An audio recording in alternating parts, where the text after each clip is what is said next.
ایک مسلمان کا عقیدہ توحید کیا ہونا چاہیے؟ تو کیا ارشاد فرمائیں؟ توحید یہ ایک ایسا وسیع ٹاپک بھی ہے اور ایسا موضوع ہے کہ جو کہیں کہ حضرت آدم علیہ السلام سے لے کر نبی پاک صلی اللہ علیہ وسلم کے دنیا میں آنے تک سارے انبیاء کی جو بیسک ڈیوٹی تھی وہ عقیدہ توحید سمجھا۔ قرآن پاک میں اللہ نے ارشاد فرمایا وما ارسلنا من قبلک من رسول الا نوحی الیہ، آپ سے پہلے کوئی ایسا رسول نہیں مگر یہ کہ اسے اللہ تبارک و تعالیٰ فرمایا کہ ہماری طرف سے وحی کی۔ ارشاد فرمایا کہ ہر نبی کی یہ ڈیوٹی تھی، ہر نبی نے یہ ذمہ داری پوری کی کہ وہ لوگوں کو یہ بتائیں گے کہ اللہ کے سوا کوئی عبادت کے نہیں، بس اللہ کی عبادت کرو۔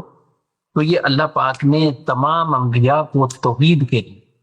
کہ اللہ رب العالمین کی ذات کو ایک جان وحدہ لا شریک، ایسا جاننا کہ اس کی ذات میں، اس کے صفات میں، اس کے احکام میں، افعال میں کوئی دوسرا شریک نہیں، وہ اکیلا ہے، واحد تنہا ہے، اور وہ ہمیشہ ہے، ہمیشہ رہے گا۔ ہر شے کو فنا ہے تو باقی کس ذات نے دینا ہے؟ کل من علیہ فان ویبقی وجہ ربک ذو الجلال والاکرام، تو بقا کس ذات کو ہے؟ اللہ۔ تو اللہ رب العالمین ازلی ابدی ایک ہے، کوئی ساتھ دوسرا شریک نہیں، نہ اللہ کی ذات میں یعنی اللہ جیسا کوئی اور نہیں، نہ اللہ کی صفات میں، نہ اللہ رب العالمین کے افعال میں، نہ رب تبارک و تعالیٰ کے احکام میں۔ بیسک ہمیں عقائد کے حوالے سے ہم جب بھی بات کریں کیونکہ ہم فرض علوم کی بھی بات کرتے ہیں، علم سیکھنے کی بھی بات کرتے ہیں، ہمیں قرآن بھی کہتا ہے، ہمیں حدیث رسول بھی بتاتی ہے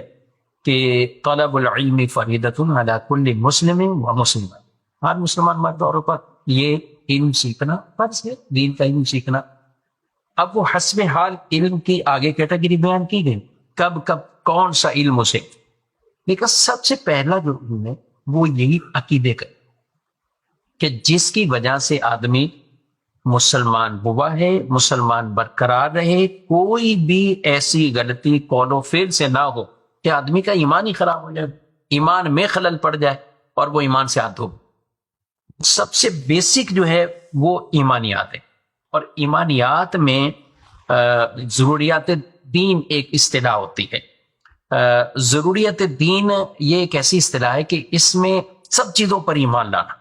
ایک چیز کا بھی اگر انکار ہو گیا، ایک چیز کا بھی انکار، تو آدمی وہ دائرہ اسلام سے خارج ہو جائے۔ اب ضروریات دین میں سے یہ بیسک چیز کہ اللہ رب العالمین ایک ہے،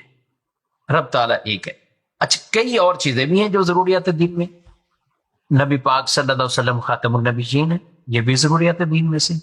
جس طرح ایک مسلمان کا یہ عقیدہ کہ اللہ ایک ہے، یہ عقیدہ بھی اسی طرح ہے کہ نبی پاک صلی اللہ علیہ وسلم آخری نبی، یعنی اس عقیدے میں کوئی شک شبہ نہیں۔ اسی طرح عقیدہ خاتم النبیین، عقیدہ ختم نبوت، دونوں میں کوئی اس اعتبار سے فرق نہیں۔ اب کوئی اللہ رب العالمین کو ایک مانتا ہے، انبیاء پر ایمان رکھتا ہے، سارے نبیوں کو بھی مانتا ہے، حضور اسلام کی نبوت کو بھی مانتا ہے، لیکن یہ عقیدہ اس کا نہیں اگر کہ ہمارے نبی آخری نبی، آپ صلی اللہ علیہ وسلم کے بعد بھی کوئی اور نبی آ سکتا ہے، اگرچہ یہ نہیں کہتا کہ آ گیا، یا یہ نہیں مانتا لیکن اس کو یوں مانتا ہے کہ آ سکتا ہے، ممکن ہے، تو اس پر بھی یہ ارشاد فرمائے